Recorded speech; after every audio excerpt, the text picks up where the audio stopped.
Some people will never understand the weight you carry, the way your heart feels everything, even what is not yours, the way your soul can sense truths that others hide even from themselves.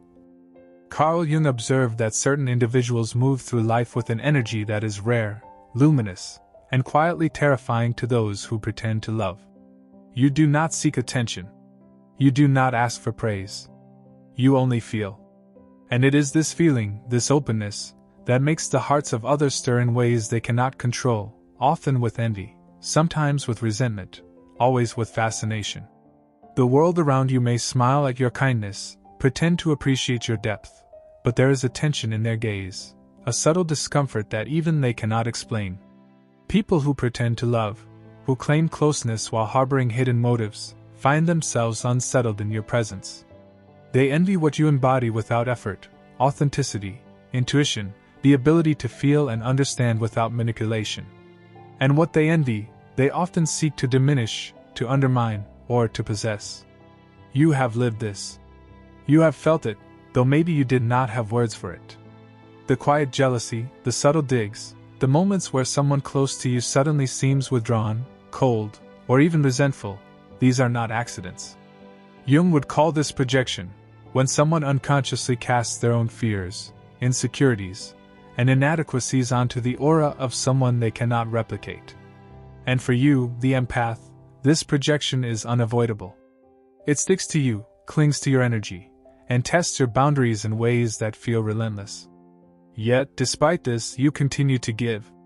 You continue to hold space, to offer understanding, to show patience, even when you know you are being used. This is not weakness. It is proof of the rare strength within you. Jung would say that the empath's aura is a mirror. It reflects not only the light within yourself but also the shadows in others. And when someone cannot face their own shadow, the reflection becomes unbearable. Envy emerges.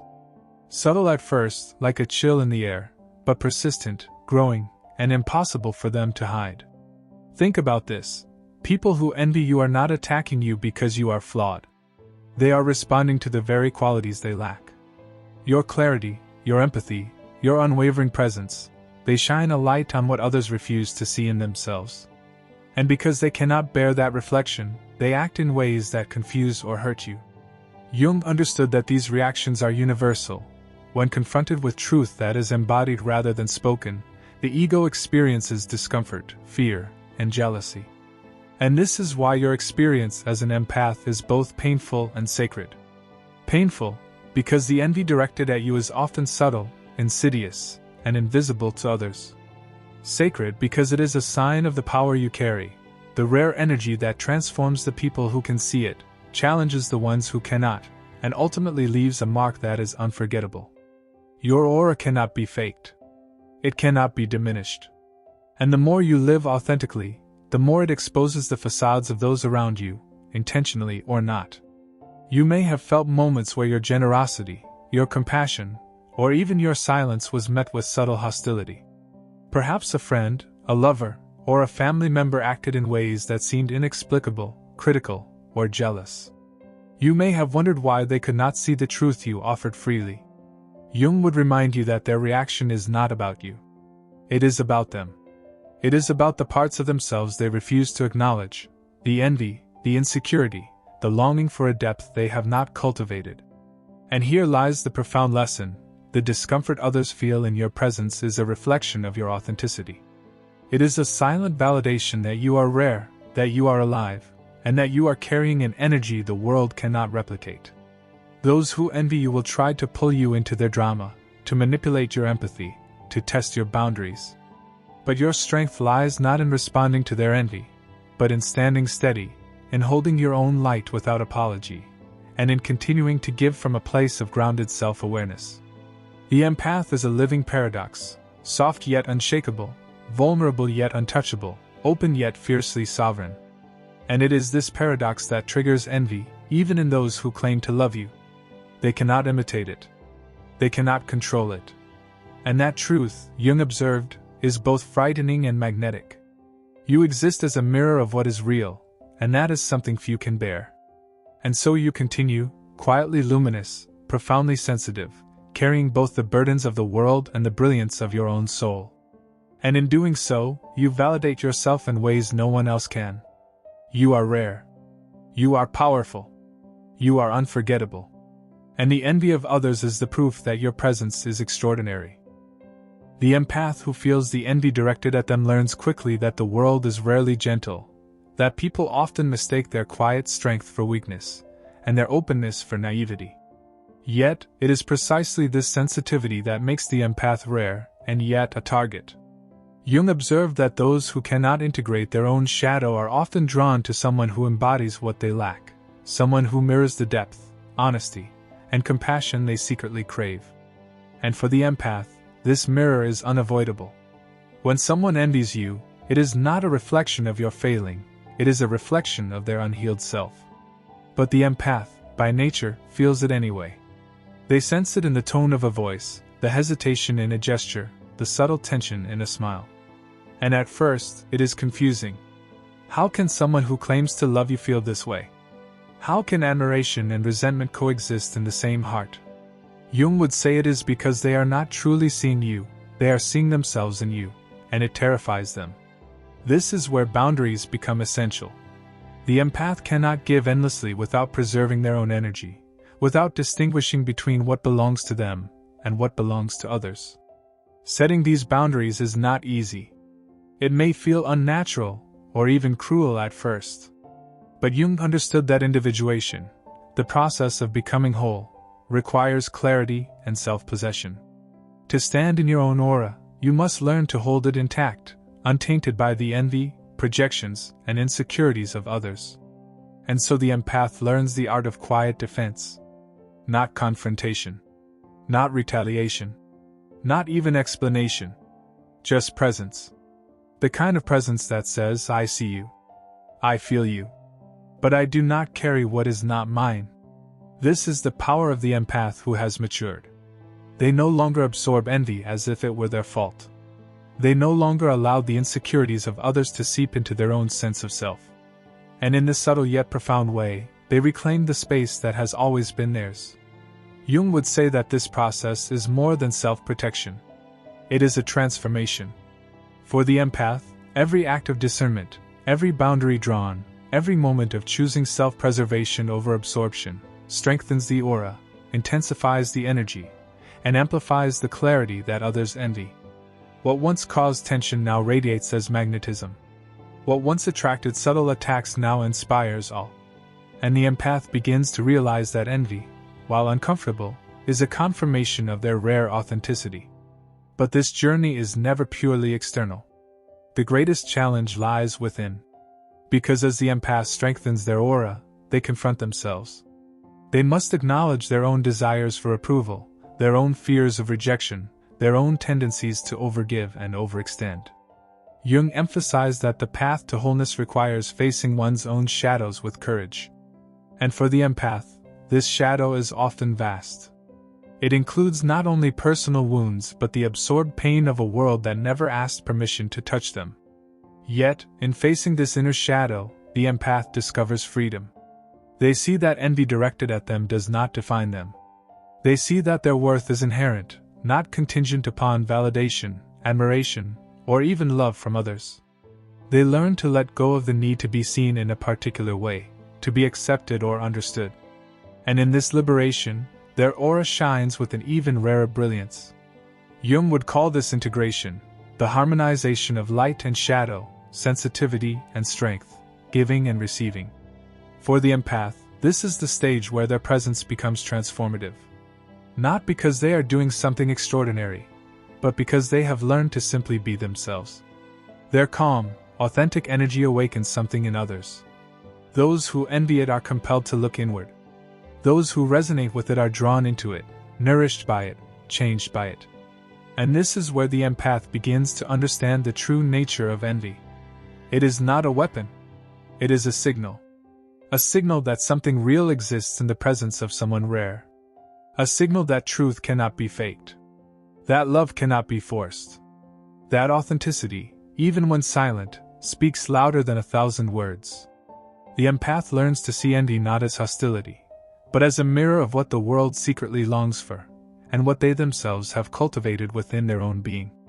At this point, the empath becomes selective in their relationships. They no longer give themselves to those who cannot honor their presence. They do not fight for recognition or manipulate attention. Instead, they radiate steady light, knowing that those meant to enter their lives will recognize it. And those who cannot, those whose envy blinds them, they simply reflect their own inner struggles, and the empath moves on, untouched, unshaken, and infinitely rare. And through all of this, the empath discovers something profound. The envy they trigger is not a burden, but a validation. It is proof that they are real, that they are alive, that their energy carries weight, substance, and truth. The world reacts not to the persona they present, but to the authenticity they cannot hide. And this authenticity becomes the anchor of their life, a source of inner power that nothing external can diminish. The empath begins to understand that their gift is not only in feeling for others, but in feeling for themselves. They protect what is theirs. They honor what is theirs. And in doing so, they cultivate an aura so rare, so undeniable, that it transforms both themselves and the world around them. They are no longer just sensitive. They are sovereign. They are no longer just giving. They are radiant. And the envy of others, far from weakening them, becomes the silent testament of their extraordinary presence. A presence so rare that it cannot be ignored, cannot be replicated, and will be remembered long after the moment has passed. The empath soon learns that envy is not always obvious. It hides in the laughter that seems slightly forced, in compliments that feel like barbs, in the lingering tension beneath the surface of intimacy. Carl Jung understood that the unconscious mind works in mysterious ways, projecting insecurities, fears, and unacknowledged desires onto others. For the empath, this projection is magnified, because their sensitivity picks up even the smallest vibrations of energy. And while many would retreat or react in confusion, the empath begins to see patterns, subtle, undeniable patterns that reveal who is drawn to their presence and who is unsettled by it. Those who pretend to love may offer attention, gifts, words of adoration, yet all of it carries an undertone that the empath can sense. It is a quiet envy, an unconscious recognition of qualities they cannot replicate, emotional depth, intuitive clarity, the ability to witness life without distortion. Jung would say that this is the encounter between the unintegrated ego and the authentic self. And the empath, often unknowingly, becomes a living mirror, reflecting both the light and the shadow that others avoid. At first, this is exhausting. The empath may question themselves: am I imagining it? Am I too sensitive? Should I try harder to please? Should I bend, compromise, absorb more to ease the tension? But slowly, through experience, through reflection, through observation, they begin to realize a truth that is both liberating and terrifying. No amount of accommodation will dissolve someone else's envy. It is not about them. It is about the other person's inability to bear authentic presence. And so the empath begins to reclaim their energy. They learn the subtle art of self-preservation, not through walls or withdrawal, but through clarity, awareness, and intentionality. They become attuned to the energies around them, distinguishing between what belongs to them and what belongs to others. This is not a betrayal of compassion. It is a conscious choice to honor their own sensitivity, to protect the rare aura that has always set them apart. Jung would describe this as the stage where individuation begins to manifest in relationships. The empath is no longer simply a vessel for the emotions of others. They are a conscious participant in the dynamics of life. Their presence awakens awareness, their silence speaks volumes, and their boundaries serve as a quiet statement: I exist fully, and you are responsible for your own shadows. This awakening transforms the dynamics of envy. Those who once attempted to manipulate or control the empath feel resistance, not confrontation, not aggression, but an unshakable steadiness that cannot be bent or bought. The subtle barbs, the quiet jealousy, the attempts to provoke or undermine, the empath sees them clearly and lets them pass like ripples across still water. And in this calm, the aura intensifies, radiates, and commands attention without force. Yet, the empath does not become cold.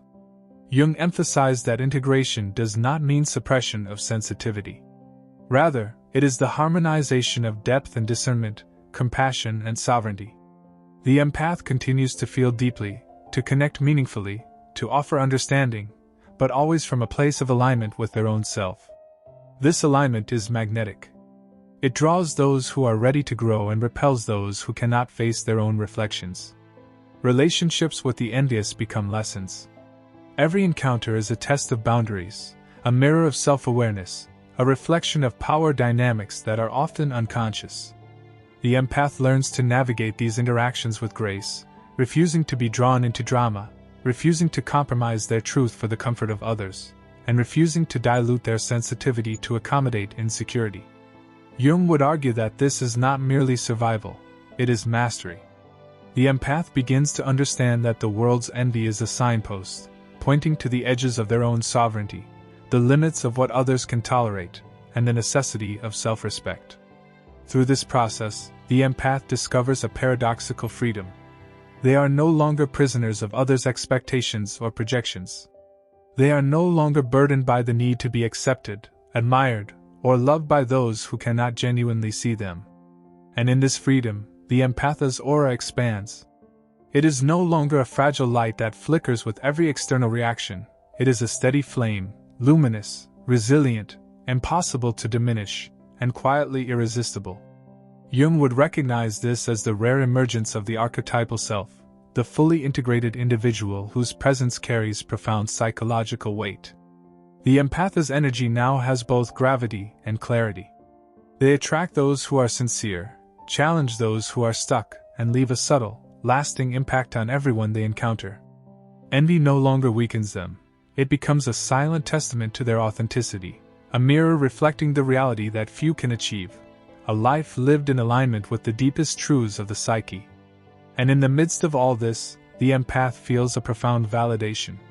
Not from applause, not from external recognition, but from the knowledge that their rarity, their sensitivity, their depth is meaningful. The world may react with envy, confusion, or even hostility, but that reaction confirms what the empath has always known: their presence is extraordinary, their aura cannot be faked, and their authenticity carries power beyond measure. The empath begins to move through life with a quiet confidence.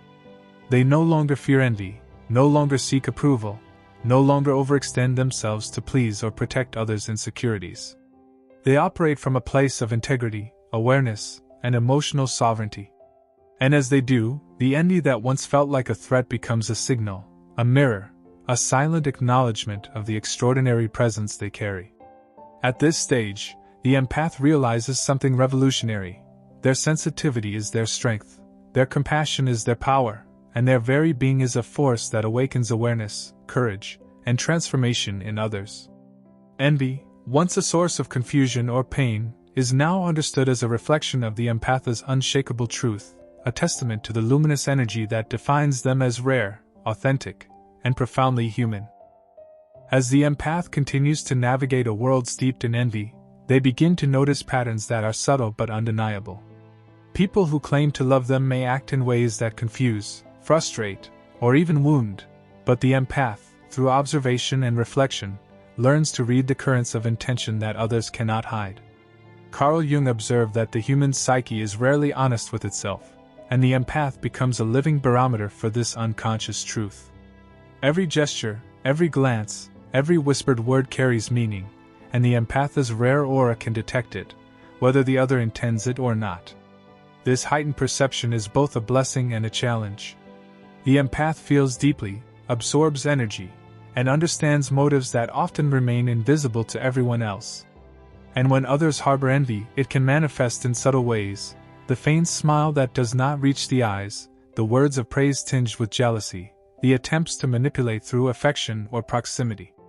Initially, the empath may take these personally, questioning their own worth, wondering if they have done something to provoke such feelings. But Jung would remind them that this envy is never truly about the empath. It is the reflection of an unintegrated self, a shadow that cannot bear the light of authenticity. At this stage, the empath begins to cultivate discernment, a quiet, internal knowing of when to give, when to hold back, and when to simply observe. This discernment is not born of fear or cynicism, but of self-respect and awareness. The empath realizes that their energy is precious and finite. Every moment spent carrying the projections of others without boundaries depletes their power. And so, with patience and practice, they learn to reclaim the spaces within themselves that envy once invaded, learning to protect their inner light without dimming it. This reclamation transforms their aura. What was once fragile, vulnerable, or porous becomes strong, resilient, and magnetic. The empath begins to move through the world with a presence that commands attention, not through force or manipulation, but simply by existing as themselves. Jung would see this as the emergence of a fully individuated self, one that embodies compassion without compromise, awareness without attachment, and authenticity without apology. The envy that once threatened them becomes irrelevant, almost meaningless in comparison to the radiance of their sovereign presence. Yet, the empath does not harden or close off. They continue to feel, to understand, to hold space for others, but now with clarity and intention. They no longer absorb every emotion, no longer attempt to fix what cannot be fixed, and no longer allow themselves to be ensnared by the projections of those who cannot face their own shadows. In this way, the empath transforms envy into insight, tension into awareness, and subtle attacks into opportunities for discernment. Their aura grows not only in strength but in depth, carrying an energy that is both comforting and challenging, magnetic and untouchable, luminous and unyielding. Relationships evolve in remarkable ways. People who once tried to manipulate or control them begin to respect, or at least hesitate, recognizing that the empath is no longer a conduit for projection. Those who were envious may distance themselves, unable to tolerate a truth they cannot meet within themselves. And those who are ready to engage authentically are drawn irresistibly to the empath's rare energy, finding in it a mirror of what is possible when one integrates sensitivity with sovereignty. Jung would say that this is the stage where the empath's presence catalyzes transformation, not by doing or telling, but simply by being. This stage also brings profound self-understanding. The empath learns to distinguish between true compassion and enabling, between connection and codependency, between genuine love and superficial admiration. Envy no longer intimidates them, it informs them. It teaches them to see clearly, to act intentionally, and to preserve the integrity of their own being. Jung emphasized that individuation is not simply about self-realization, it is about navigating the complex interplay between self and others, light and shadow, giving and receiving. The empath embodies this interplay in every interaction, radiating power without aggression and presence without demand. And in this mastery, the empath begins to recognize something extraordinary. The envy they once perceived as a threat is, in fact, a reflection of the depth and rarity of their own aura. Those who envy them are unconsciously acknowledging a truth they cannot yet embody themselves, a truth that the empath carries effortlessly. This realization brings freedom. The empath no longer worries about approval or manipulation. They no longer chase validation. Their presence becomes self-sustaining, their energy self-contained, and their interactions intentional rather than reactive. At the same time, the empath discovers the profound ripple effect of their aura. Even those who remain envious, hostile, or distant cannot escape the subtle impact of their presence. People are changed simply by encountering someone who embodies authenticity so fully. The empath's clarity provokes self-reflection, awakens dormant awareness, and challenges unconscious behaviors. Jung would see this as a rare form of influence, one that operates silently, invisibly, yet with transformative force. By now, the empath understands that their sensitivity is not a liability but a superpower. It allows them to navigate the nuances of human emotion, to discern truth from pretense, and to protect their own energy without losing their humanity. Envy becomes not a poison, but a teacher. The subtle attacks, the tension, the jealousy, they are all indicators of the empath's strength, proof that their presence matters in ways the world often cannot comprehend. And so the empath continues to move through life with a quiet, radiant authority. They no longer feel obligated to satisfy every expectation, absorb every projection, or prove themselves to anyone. Their energy is guarded, their aura luminous, and their compassion profound but intentional. Those who are ready to encounter them are blessed. Those who are not are gently held at a distance, left to confront their own shadows. In this way, The empath turns envy into validation, challenges into clarity, and presence into quiet, unstoppable power. By the end of this stage, the empath has transformed. No longer a victim of the world's projections, they have become a sovereign being. Their aura is rare not because it is flashy or loud, but because it is authentic, integrated, and deeply human. Carl Jung would recognize this as the rare emergence of an individual who embodies empathy, power, and presence all at once. A being who walks among ordinary souls and leaves an indelible mark simply by existing. At last, the empath reaches the stage few ever witness, the point where sensitivity has been honed into quiet power, where compassion is no longer given blindly but radiates with intentionality, and where envy directed at them has been transformed into silent confirmation of their authenticity. Carl Jung would recognize this as the culmination of individuation, the full integration of the self, light and shadow in harmonious balance, vulnerability and strength coexisting in a rare, luminous presence. By now, the empath knows that the envy of others is not a reflection of weakness, but of profound impact.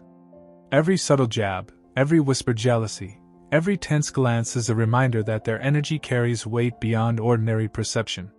Those who pretend to love are forced, often unconsciously, to confront their own shortcomings, their unacknowledged desires, and the truths they have avoided. And the empath, in their quiet steadiness, witnesses it all without judgment, without anger, without retreat. Their presence itself is a mirror, and Jung would call it an archetypal reflection of truth in human form. The empath has learned to navigate the delicate dance between connection and self-preservation. They give when it is safe, when it is reciprocal, when it nurtures life rather than drains it. They withdraw when necessary, not in fear or resentment, but in alignment with their own energy, honoring the boundaries that protect the rare aura they carry. Each decision, each pause, each act of discernment amplifies their integrity, strengthens their presence, and deepens the impact of their authenticity. And the magic of this stage is subtle but undeniable. People cannot help but notice the difference. They may not always understand it consciously, but they feel it. The empath's presence awakens something dormant in others, a longing for authenticity, a recognition of depth, a spark of courage to face shadows long ignored. Those who once envied may find themselves humbled, reflective, even inspired. Those who resonate are drawn in, nourished by a presence that is both safe and electrifying. This is where the paradox of the empath becomes most evident. They are tender, open, and endlessly compassionate. Yet they are sovereign, protected, and profoundly self-contained. Their sensitivity is no longer a liability but a superpower, allowing them to read the currents of human emotion, to distinguish truth from pretense, and to move through the world with clarity that others envy yet cannot comprehend. Jung would say this is the rarest form of presence, the archetype of integrated empathy, a being who embodies both the depths of feeling and the heights of self-realization. Every encounter becomes a reflection, a lesson, or an invitation. The empath touches lives not by grand gestures, but by the simple act of being fully present. Their gaze, their attention, their calm awareness carries the weight of someone who has faced the shadows within themselves and chosen to stand in the light anyway. And in doing so, they illuminate paths for others to do the same. The envy they once feared now becomes invisible, powerless, and almost ceremonial, a silent acknowledgement that they are rare, authentic, and profoundly alive. And yet, this mastery does not come without its remnants of challenge. The world still reacts unpredictably. People still project, envy, and misunderstand. But the empath no longer absorbs it. They see it for what it is, the reflection of the other person's incompleteness, their shadow, their unhealed ego. And the empath's response is measured, intentional, and luminous. They do not retaliate. They do not bend. They do not seek validation. They simply exist, fully themselves, and the world cannot ignore it. Jung would say that this stage is the ultimate testament to the empath's journey, a rare integration of sensitivity and sovereignty, vulnerability and strength, presence and autonomy.